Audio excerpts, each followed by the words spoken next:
प्राची के माता पिता गरीब मजदूर थे। वो दोनों ईंटें ढोने का काम करते थे, इसलिए घर में पैसों की बहुत दिक्कत थी। कभी दाल सब्जी हुई तो बना ली, नहीं तो नमक से रोटी खाकर ही पेट भर लेते थे। एक दिन प्राची अपनी सहेलियों के साथ खेल रही थी। उसकी सहेली कोमल उससे बोली, प्राची, कल हम सब सहेलियां गांव के बाहर लगा मेला देखने जा रही हैं। तू भी हमारे साथ चल। मेला देखने? पर मुझे पहले माँ बापू से पूछना पड़ेगा। ठीक है, शाम तक पूछकर बता देना, वरना हम सब चले जाएंगे। प्राची घर जाती है और मेले में जाने की बात करती है। माँ, कल कोमल और मेरी बाकी सहेलियां गांव के बाहर मेला देखने जा रही हैं। मुझे भी उनके साथ जाना है। प्राची, तुझे तो पता है आजकल तेरे बापू और मुझे मजदूरी का काम नहीं मिल पा रहा है, और जो थोड़ा बहुत काम मिलता है उसमें बहुत कम पैसे मिल पाते हैं। मेले में जाने के लिए तुझे कम से कम 50 रुपए की तो जरूरत पड़ेगी ना। माँ, मैं वहाँ से कुछ भी नहीं खरीदूंगी, बस ऐसे ही घूमकर लौट आऊंगी। मालती, अगर प्राची जाना चाहती है तो उसे जाने दे। हमारी बच्ची वैसे भी हमारे साथ कहीं घूमने नहीं जाती है। प्राची, तू कल मेले में घूम आना। सच बापू? आप बहुत अच्छे हो। ये ले, तू ये 20 रुपए रख ले और अपने लिए वहाँ से कुछ खरीद लेना। प्राची को 20 रुपए देते हुए उसके पिता और माँ की आंखों में आंसू आ जाते हैं। आज वो पैसे को मोहताज थे, पर फिर भी अपनी बेटी के चेहरे पर आई मुस्कान देखकर उनकी आंखें भर आती हैं। अगले दिन प्राची कोमल और अपनी बाकी सहेलियों के साथ मेला घूमने जाती है। माला, पूजा, प्राची, ये देखो, मेला घूमने के लिए माँ ने मुझे 200 रुपए दिए। मेरी माँ ने भी मुझे 200 ही दिए। और तुम्हें पूजा प्राची? 150 रुपए लाई हूँ। वो मैं 20 रुपए? बस इतने में तो एक छोटी सी गुड़िया भी नहीं आ पाएगी। पूजा, माला, चलो सामने कठपुतली का खेल देखते हैं। 20 रुपए की टिकट है, तुम तीनों देख लो, तब तक मैं पानी पी कर आती हूँ। प्राची जानती थी उसके पास कम रुपए हैं, इसलिए वो ऐसे ही मेले में घूमती रही। बापू ने बड़ी मुश्किल से ये रुपए मुझे दिए थे। मैं इन रुपयों से घर के लिए कुछ खरीद लेती हूँ। पर यहाँ तो कुछ भी नहीं दिख रहा है। ऐसा क्या हुआ प्राची? तूने तो ना ही कुछ खाया और ना ही कुछ खरीदा। हम देख कितना कुछ खरीद लाए, इतनी सारी खिलौने, चूड़ियाँ, पर तेरे पास तो पैसे ही नहीं थे। अब चल, बहुत देर हो रही है, हम सब घर वापस चलते हैं। प्राची सब सहेलियों के साथ घर वापस आने लगती है। तभी उसकी नजर एक बूढ़ी औरत पर पड़ती है। फूल गोभी ले लो बेटी, आज सुबह से एक भी फूल गोभी नहीं बिकी। तुम्हारी बड़ी मेहरबानी होगी। अगर मैं फूल गोभी खरीद कर ले जाती हूँ तो माँ बहुत खुश होंगी। रात को हम इसकी सब्जी बनाकर रोटी के साथ खा सकेंगे। वैसे भी बापू के पास इतने पैसे नहीं होते कि हम रोजाना ताजी सब्जी बनाकर खा सके। क्या सोच रही है प्राची? जल्दी चल, घर जाने में देर हो गई तो माँ डांट लगाएंगी। अम्मा, मेरे पास ये 20 रुपए हैं, आप इनका मुझे गोभी का फूल दे सकते हो?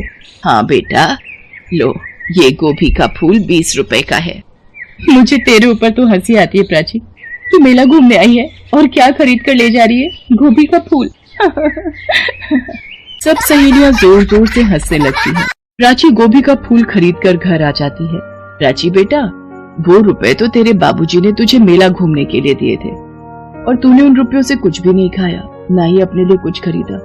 मेरी बच्ची, वहाँ भी तुझे घर का ही ख्याल आया।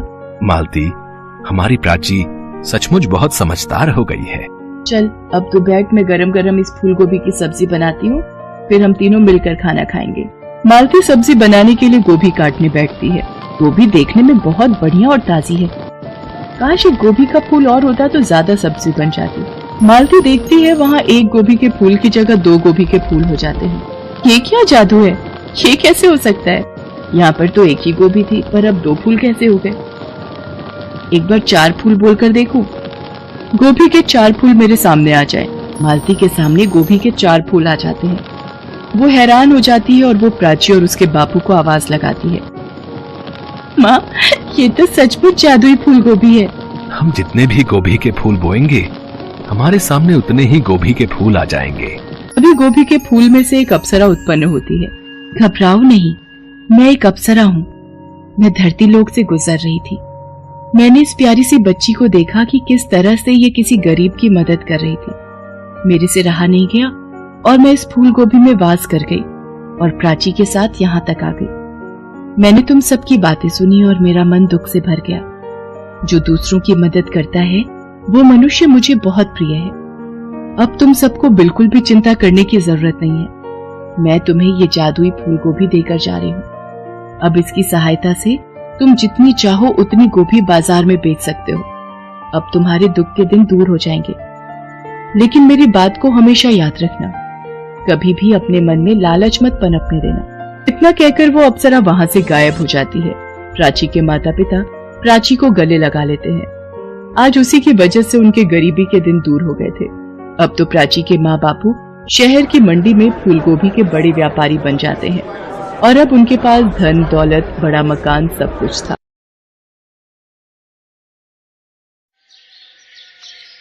भरतपुर गांव में प्राची नाम की एक बहुत प्यारी बच्ची अपने माता पिता के साथ रहती थी। प्राची के पिता महेंद्र को जुए और शराब की लत थी। हर वक्त जुआ खेलना और शराब पीकर अपने दोस्त हरीश के साथ आवारागर्दी करना, यही उसका काम था। प्राची की मां पूनम के पास एक पुरानी सिलाई मशीन थी जिस पर गांव की औरतों के कुछ कपड़े सिलकर वो परिवार का गुजारा कर रही थी। पूनम, ये तुम्हारे 20 रुपए, लाओ, कुर्ता ठीक कर दिया? जी, मैंने बिल्कुल नाप का ही सिला है। सरला दीदी, मैं कह रही थी अब धागे की रील भी 10 रुपए से 20 रुपए तक की मिलती है, सूट के 50 रुपए सिलाई दे देते। देख पूनम, गांव में और भी दर्जी हैं जो तेरे से भी अच्छी सिलाई करते हैं। अगर 50 रुपए सिलवाना हो तो मैं उनसे ही ना सिलवा लूं। वो तो तेरे पर तरस खाकर कि चल तेरे थोड़े बहुत पैसे बन जाएंगे, अपने कपड़े सिलने दे देती हूँ, पर मैं 20 रुपए से 1 रुपया फालतू नहीं दूंगी। हाँ, पूनम की मजबूरी थी कि उसे कम पैसों में ही सिलाई करनी पड़ती थी। गांव की औरतें उसे 20 या 30 रुपए से ऊपर नहीं देती थी, पर पूनम के पास जो भी पैसे जुड़ते सारे पैसे महेंद्र छीनकर जुए और शराब के लिए ले जाता था। ऐसे ही एक दिन, सुनो जी, ये पैसे मैंने प्राची की स्कूल की किताबों के लिए जोड़े हुए हैं। उसकी 4th कक्षा की एक किताब बाजार से खरीदनी है। अरे उस लड़की को पढ़ा लिखा कर क्या करेगी, ये पैसे मुझे दे दे। माँ, अब मेरी स्कूल की किताबें कैसे आएंगी? बापू तो सारे पैसे लेकर चले गए। अगर मैं स्कूल किताब लेकर नहीं गई तो टीचर मुझे बहुत डांटेंगी। प्राची बेटा, एक काम कर, तू कल स्कूल चली जाना, फिर मैं परसों तक कुछ पैसे जोड़कर तेरे लिए किताब जरूर खरीद लाऊंगी। अगले दिन प्राची स्कूल जाने के लिए घर से निकलती है, पर वो डर रही थी कि कहीं उसकी टीचर किताब ना लाने पर उसको सजा ना दे दे। इसलिए प्राची स्कूल ना जाकर वहीं पास में एक नदी किनारे बैठ जाती है और रोने लगती है। हमारे पास पैसे क्यों नहीं है? हम किताब क्यों नहीं खरीद सकते? भगवान जी, आप तो सबकी मदद करते हो, मेरी भी मदद करो ना। मुझे स्कूल जाना है, पढ़ना है, मुझे खूब पैसे कमाने हैं, पर अगर हम गरीब ही रहे तो मैं पढ़ाई कैसे करूंगी? कैसे अपनी माँ के सपने पूरे करूंगी? प्राची अभी रो ही रही थी कि अचानक से नदी किनारे पर बने एक पेड़ से उसे चिड़िया की चूं चूं की आवाज आती। अरे, इस चिड़िया को पिंजरे में किसने बंद किया? मैं पिंजरे को घर ले जाती हूँ। तुम्हें भूख लगी है? चलो, मैं तुम्हें घर जाकर दाना पानी दूंगी। प्राची बेटा, क्या हुआ? आज तुम स्कूल नहीं गई? और ये पिंजरे में चिड़िया कैसी? ये तुम्हें कहाँ मिला? माँ, मैं स्कूल जाने से डर रही थी। मुझे लगा अगर मैं किताब लेकर स्कूल नहीं गई तो टीचर मुझे सजा देंगी, इसलिए मैं नदी किनारे बैठ गई। तभी वहां पर एक पेड़ की डाली पर मुझे ये पिंजरा मिला।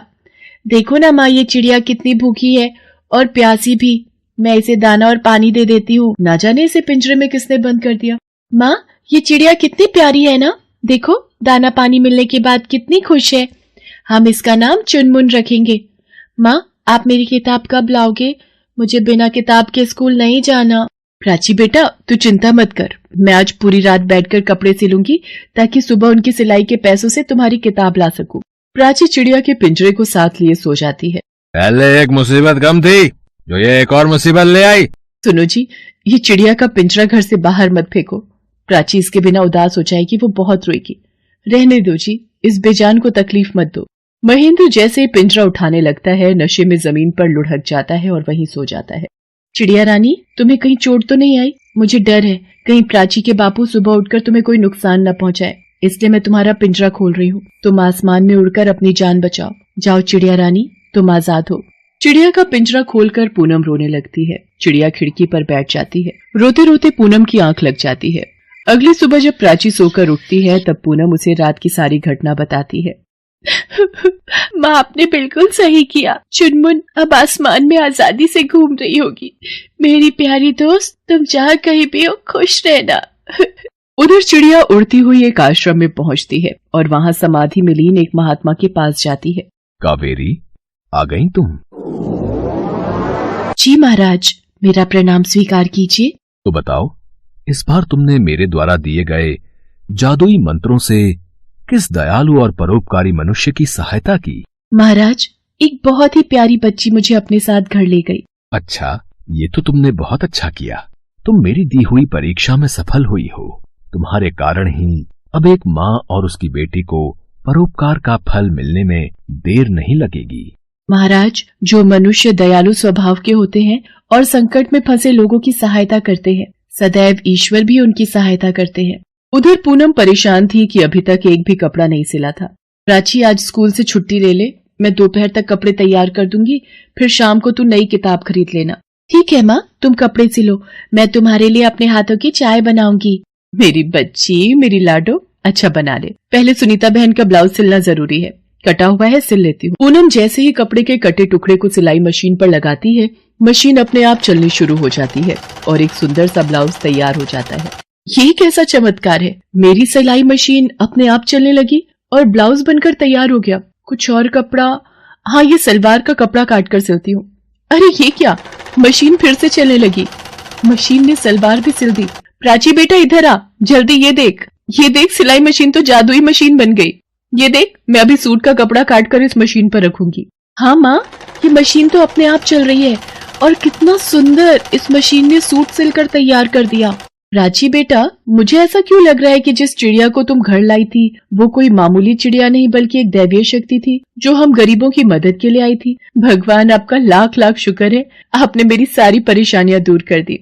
माँ, तो क्या अब आप मुझे नई किताब खरीद कर दे दोगे?